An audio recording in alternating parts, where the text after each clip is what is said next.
திருப்பூரில் முன்னாள் குடியரசுத் தலைவர் அப்துல் கலாம் அவர்களின் 8ஆம் ஆண்டு நினைவு தினத்தை முன்னிட்டு இரத்த தான முகாம்.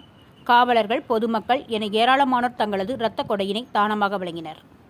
திருப்பூரில் மறைந்த முன்னாள் குடியரசுத் தலைவர் அப்துல் கலாம் அவர்களின் 8ஆம் ஆண்டு நினைவு தினத்தை முன்னிட்டு திருப்பூர் காமாட்சி அம்மன் அறக்கட்டளை சார்பில் இரத்த தான முகாம் தாராபுரம் சாலை வெள்ளியங்காடு பகுதியில் உள்ள தனியார் திருமண மண்டபத்தில் நடைபெற்றது. இரத்த தான முகாமினை KVR நகர் சரக உதவி ஆணையர் நாகராஜன் கலந்து கொண்டு இரத்த தான முகாமினை துவக்கி வைத்தார். தொடர்ந்து நடைபெற்ற இரத்த தான முகாமில் காவல்துறையைச் சேர்ந்த காவலர்களும் சமூக ஆர்வலர்களும் தங்களது இரத்த கொடையினை தானமாக வழங்கினர். இந்த இரத்த தான முகாமில் பெறப்பட்ட 100 யூனிட் இரத்த கொடைகள் திருப்பூர் அரசு மருத்துவக் கல்லூரி தலைமை மருத்துவமனைக்கு தானமாக வழங்கப்பட்டது.